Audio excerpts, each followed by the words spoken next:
Hello, friends, and welcome back to Stories About Entitled People.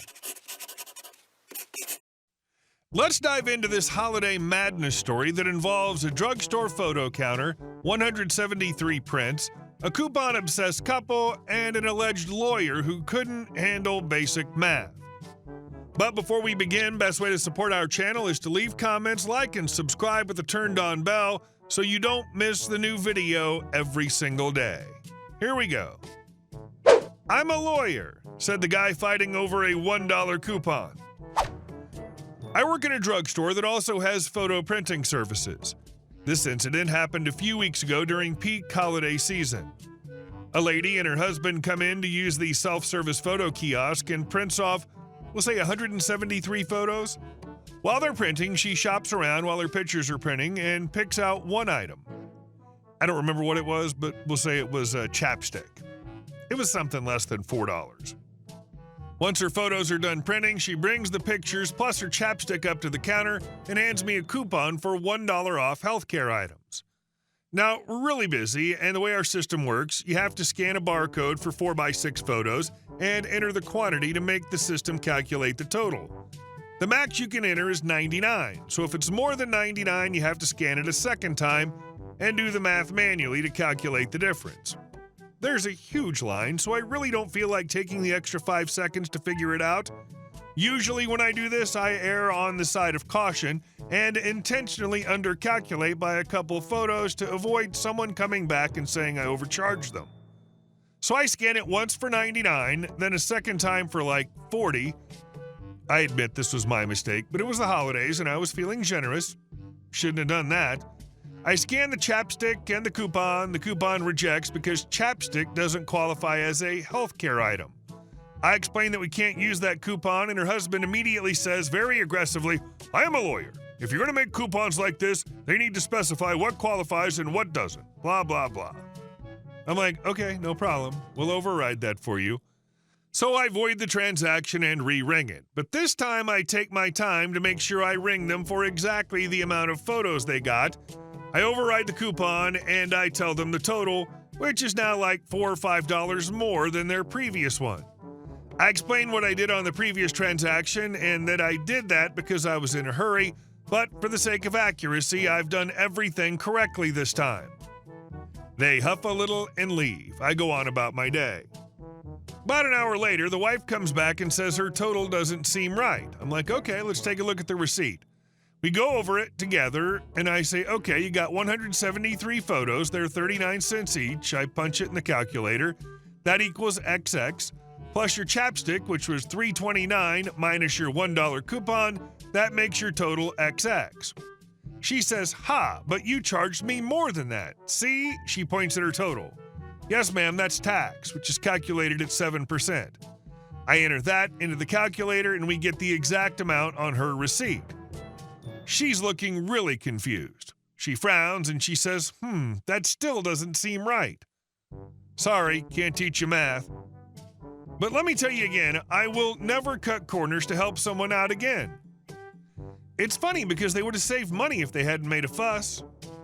Customers will Van Gogh all day long, cutting off their own ear to spite their face. I was a little bit annoyed that you overrode the coupon because that's how they learn they can bitch and get their way. But then when I saw you charge them for the correct amount of photos this time, I was like, yes." And our second story. Beggars can't be choosers. Literally. The other day I was outside my work office block in the city center on my smoke break talking with my workmates. It's quite a nice day, so we're all enjoying the weather. No coats or jackets on and out work passes on lanyards around our necks, quite obviously. Now, bearing in mind that this is the city center, there's not too much through traffic, pedestrian or otherwise. There's a large park by our office where a fair amount of homeless people gather to drink, etc., but not much else. It's pretty obvious where we're standing that we work for the office building. It's also not a public building. You have to have a pass to get past the door, and there's no real need why anyone who doesn't work in this building would be standing outside it. Although where we stand is technically public land. A homeless-seeming guy comes over and asks for any spare change.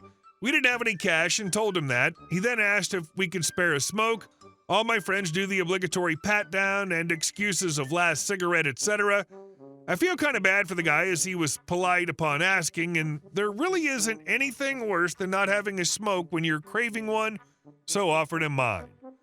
I passed the guy the whole pack to take a cigarette from, but kept a keen eye on him as he did look a bit flighty, and I didn't really want him running off with basically a fresh pack of smokes. The guy looked at the package, pulled a disgusted face, and started bitching and moaning about the brand of tobacco to me. "Could you not afford anything better?" he asks. "It's not a cheap brand."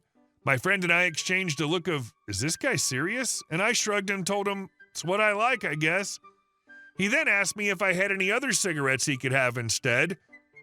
I was baffled. I'm not some sort of cigarette vending machine. I laughed and said, "Nope, sorry, that's all I have. If you don't want them, I'm sure you can ask someone else." He mumbled something I didn't really hear and took 2 cigarettes out of the box. Cheeky, but whatever. He lit one of the cigarettes and then jumped up from where he was sitting on the wall and spluttering and screamed, "What the F? They're menthol!" and threw the box at me yelling, "What the F? Menthol! Why don't you just get a job?" I pointed to my lanyard and said, "What? I literally work right here." And with that, he walked off, still smoking my cigarettes, shouting, "Whatever, just get a job, you freak, get a job," leaving me to pick up the box and stare after him in complete shock. Later, my friend said he obviously wasn't aware beggars literally can't be choosers. Anyway, apologies it wasn't a juicy Karen story, just a bizarre one instead. The moment he complained about the brand, you should have put them back in your pocket.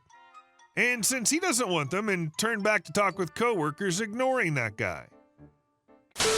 And our last story. My neighbor painted my house without permission, so I took her to court. When I bought my house, I was thrilled to make it my own. The first step in transforming it was a fresh coat of paint. I chose a soft, modern gray with crisp white trim, a look that was contemporary yet classic. I loved it. But apparently my neighbor Karen did not. From the moment the painter started working, she was out in her yard, hands on hips, glaring like I'd committed some unspeakable crime. "Why would you paint that color?" she shouted the first day, stomping across her yard to stand as close to the work as she could without stepping onto my property. "It doesn't fit in with the neighborhood. What's wrong with beige like the rest of us?" I tried to be polite. "Hi, Karen," I said, forcing a smile. "I just wanted something that felt a little more me. It's not against any rules, and I think it's going to look really great." "Well, it's an eyesore. It's tacky. You're bringing down the property values," she huffed. Her husband, a quiet man who seemed perpetually tired, could be seen peeking out the window, but he didn't dare intervene. This went on for days. Karen would stand outside shouting unsolicited opinions, throwing in the occasional, "You're ruining the neighborhood," or "Nobody wants to live next to that." At one point, she even tried to lecture the painters, but they just shrugged and kept working. I ignored her as best I could, but every interaction left me more irritated. Eventually, the painting was done, and I was thrilled with the results. Karen seemed to simmer down, though she still gave me dirty looks whenever we crossed paths. I figured she'd move on eventually. Months later, in December, I went on vacation to visit family for the holidays. It was a long overdue break, and I was looking forward to coming back refreshed and ready for the new year. Instead, I returned to a nightmare. The moment I pulled into my driveway, I froze. My house wasn't gray anymore, it was beige. Beige walls, beige trim, beige everything. The same dull, uninspired beige that Karen had been campaigning for. I got out of the car and just stared, my jaw practically hitting the ground. Karen appeared almost instantly, smug as ever, standing on her porch with a cup of coffee.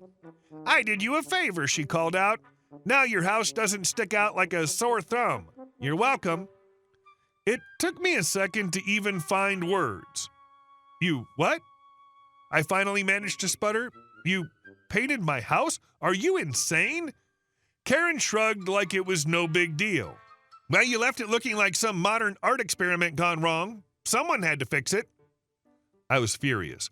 I called the police, hoping they could help, but when they arrived, they told me it was a civil matter and that I'd have to handle it in court.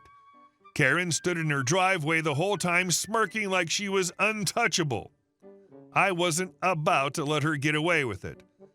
Determined to get justice, I hired a private investigator. I wanted solid evidence to prove Karen was behind this madness. After a week of digging, the investigator struck gold. He obtained footage from our neighbor's security cameras showing her directing a crew of painters while they redid my house. The footage showed her waving her arms around, pointing at my walls, and even bringing out swatches to make sure the beige was just the right shade of boring. But that wasn't all the investigator uncovered. While combing through the footage, the investigator found something even juicier. Karen had been having not one, but 2 affairs. On multiple occasions, she was caught on camera meeting with 2 different men. In one particularly incriminating clip, she kissed one of them. Not the kind you'd kiss your friend or brother. I didn't care about her personal life, but the investigator figured it was worth passing the information along. And honestly, it came in handy. Armed with the security footage of both the painting fiasco and Karen's extracurricular activities, I took her to court. It was a slam dunk. The judge didn't take kindly to Karen's attempts to redecorate someone else's property and ordered her to pay for the entire cost of repainting my house. She tried to argue that she'd done me a favor, but the evidence was irrefutable. The fallout didn't stop there. As it turned out, the footage of her affairs made its way to her husband. He filed for divorce almost immediately, and since the house was in his name, Karen was left with nothing. She moved out a few weeks later, her smug attitude nowhere to be seen. It took some time, but I had my house repainted back to its original gray, and it looks as amazing as ever. The whole experience was surreal, but in the end, justice prevailed. And if there's one thing I learned, it's this: don't mess with someone's house, because you never know what skeletons might come tumbling out of your closet. Seriously? Karen really thought she could just barge onto your property and impose her beige dictatorship? Who does that? The nerve.